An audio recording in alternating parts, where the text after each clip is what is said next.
a primeira impressão captada por alguém durante os primeiros 7 segundos permanecem com ele, às vezes, durante toda a vida.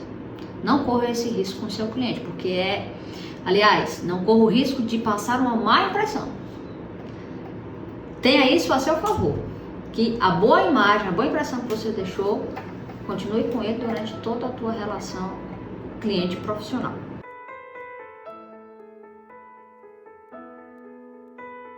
E lembre que você será julgado pela impressão que você deixa.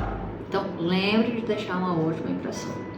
O segundo passo para fechar um bom contrato de honorários, na verdade, para fechar um contrato de honorários, é mostrar que você sabe resolver o problema do seu cliente. É para isso que ele te procura. A expectativa primeira do cliente é essa. E aí, eu já vou partir de uma dúvida muito comum. Cíntia, mas e se o cliente me traz algo que eu não sei resolver naquele momento? O que é que eu faço? Olha só, isso é muito comum. E como durante os meus dias de trabalho eu passo muito tempo me reunindo com o cliente, seja de uma primeira reunião para fechamento de contrato, seja as reuniões subsequentes, eu posso te falar isso com certo conhecimento de causa. Olha só, se você obedece ao primeiro passo, já é uma grande vantagem. Se você tem uma boa postura, o teu cliente já tende a confiar em você, porque isso é intuitivo. Você conquista nesse cliente a atenção. Você passa para ele uma primeira segurança.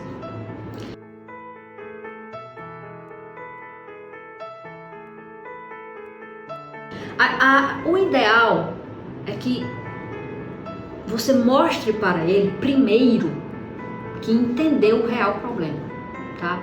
Como é que eu faço isso na prática? De uma maneira bastante sutil, eu escuto o meu cliente, deixa ele falar, tá? Em uma primeira reunião, você precisa deixar o seu cliente livre para falar. Ele vai trazer para ti, muitas vezes, uma ideia de como resolver o problema. Você não vai dizer não, você vai ouvir, você vai ter em mente, puxa vida, entendi, o problema é esse, ponto final. Você vai utilizar de questionamentos para deixar muito claro se o problema do teu cliente é de fato aquele. Na prática, teu cliente falou, aí como é que você faz? Veja, seu fulano, então veja se eu entendi bem o seu problema.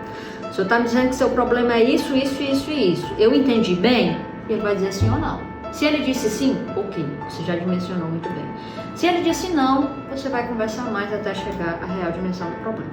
Quando você chega à real dimensão do problema, você já tem uma ideia do que fazer. Se você já sabe tudo o que fazer naquele primeiro momento, ótimo.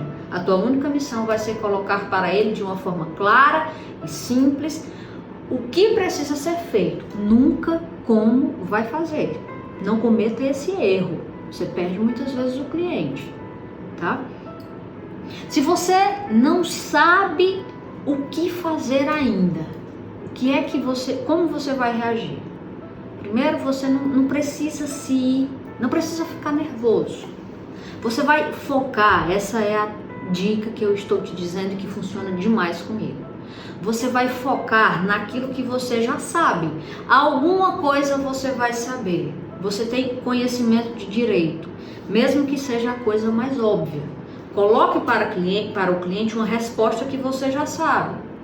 Aquilo que você ainda não sabe, você vai simplesmente dizer, você não vai chegar para ele e vai dizer, eu não sei disso. Óbvio que não.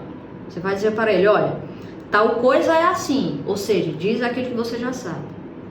E vai pedir para maturar, confirmar a sua solução de acordo com a jurisprudência, o que também é verdade, tá? E vai construir a solução final com relação àquilo que você ainda não sabe. Então veja só, se você não hesita, você não titubeou diante do cliente, você já tem uma dimensão de algo, você já entendeu algo, já mostrou para ele que sabe daquilo, foca nisso. Não foca junto ao cliente daquilo que você não sabe. Você vai pedir para um tempo a mais, você vai pedir, por exemplo, oferecer uma proposta para ele de honorários, vai confirmar a solução e vai apresentar uma proposta de honorários baseada na solução definitiva, aprofundando aquilo que naquele momento você não sabia, mas chegou a uma conclusão depois. É tudo a forma como você se posiciona diante dele. Porque depois de muito atender clientes de toda espécie do mundo inteiro, em caso de qualquer natureza, uma coisa eu posso dizer, você vai ter sempre algo que você não vai ter o domínio absoluto, porque às vezes não depende nem só de você. É um conhecimento que pode ter sido mudado na jurisprudência ontem. Então, tenha essa tranquilidade de mostrar o que você já sabe e ter tranquilidade com aquilo que você não sabe.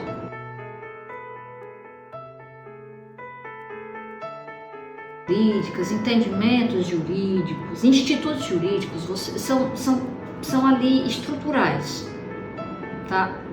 Não são eles sozinhos que resolvem o problema. A chave para resolver os problemas, no final das contas, é o quão eficiente você é em coletar informações, porque são os detalhes que fazem muitas vezes você vencer uma situação quase impossível. Você precisa alinhar as expectativas do cliente. O que eu quero dizer com isso?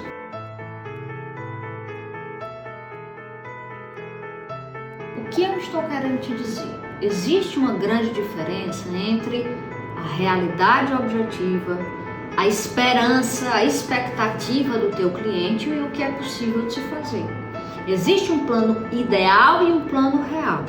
Você precisa ser bastante sutil, verdadeiro e sutil, no momento de se trabalhar essas informações junto ao teu cliente. Você não pode mentir, tá? Isso não dá certo. Não apenas pelo contexto ético, que já seria o suficiente, mas até pelo contexto lógico. Tá? Não vale a pena você, para fechar um contrato, dizer algo que não corresponde à realidade. Porque além de você ter sérios problemas com relação a esse caso específico, a tua imagem ser prejudicada em razão disso, você ainda vai gastar energia demais para contornar um problema que às vezes nem justifica a quantidade de honorários que você cobrou. Então, moral e logicamente não vale a pena. Mas você precisa também, claro, colocar, como eu falei, essa verdade em uma linguagem de acessibilidade. O que eu estou querendo te dizer? Tem a forma, tá? E é preciso muito tato para colocar essas situações junto ao teu cliente. Porque, veja, muitas vezes o teu cliente, ele tem a consciência de que tem uma probabilidade até grande de perder em um conflito que ele está colocando aqui na tua mão. Mas para ele, vale a pena correr o risco de passar por um processo judicial ou extrajudicial pelo valor até moral e emocional de justiça. Então, o que é que eu quero te dizer? Não tem uma regra geral para chegar para o teu cliente e dizer basicamente assim, os extremos. Ou o teu cliente não tem direito e você pretende vender algo que não tem direito, isso é absurdo. Como também, imagine, há uma jurisprudência forte que diz que o teu cliente não tem direito, mas não é uma jurisprudência vinculante. Você coloca a informação para o teu cliente, diz para ele que, olha, existe a grande probabilidade de não haver uma vitória judicial nesse aspecto, porque já tem entendimentos importantes de tribunal a esse respeito. Coloca isso para o teu cliente, pergunta o que ele realmente quer e veja se não é o caso. Isso já aconteceu comigo na prática, de eu colocar essa informação para o cliente e ele dizer, mas existe alguma possibilidade? Eu sim, existe alguma possibilidade. Eu não estou diante de uma súmula vinculante, por exemplo. Coloco para ele os riscos daquela situação e mesmo assim ele escolhe fechar o contrato. Em resumo, seja verdadeiro com seu cliente, mas procure ter o tato para colocar essa situação. Eu sempre costumo dizer aqui nos encontros que tem, tá? Que é fruto da negociação, do método Harvard de negociação. Entenda o real interesse do teu cliente. Muitas vezes o cliente chega para ti com uma perspectiva de uma resolução que é absurda. Ou ainda que não seja absurda, não é permitida. Tem uma jurisprudência contrária, enfim, é uma via que não dá certo. É óbvio que você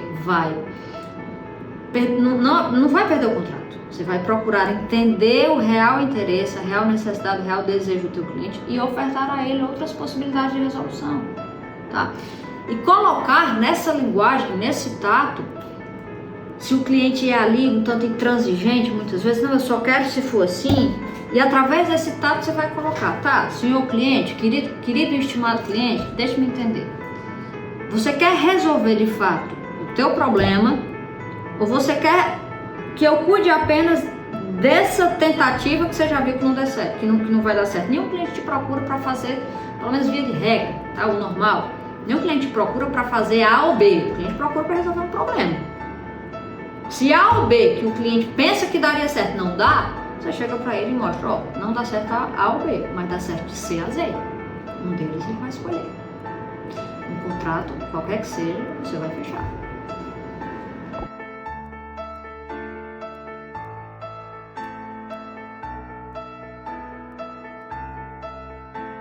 Quarto ponto, esse é o mais importante. O mais importante é dar um like nesse vídeo, tá? Faz isso para você continuar recebendo essas dicas aqui tão válidas, né? Dicas que a gente passa muitas vezes, muitos anos, tem uma compreensão de conhecimento que é o que a gente aprende na faculdade, outra compreensão de conhecimento que são práticas isoladas, mas tem outra, e essa é muito legal, daquilo que você aprendeu na faculdade, daquilo que você estudou durante muitos anos e daquilo que você incorporou na prática e selecionou ao final desse processo, entre erros e acertos, o que realmente dá certo. O que eu trago para ti é fruto desse último processo. Estudo, erros e acertos e dicas finais. Então, dá um like, tá? A gente vai se ver muitas vezes. Tenha paciência comigo, que eu prometo que eu vou continuar tendo paciência com você.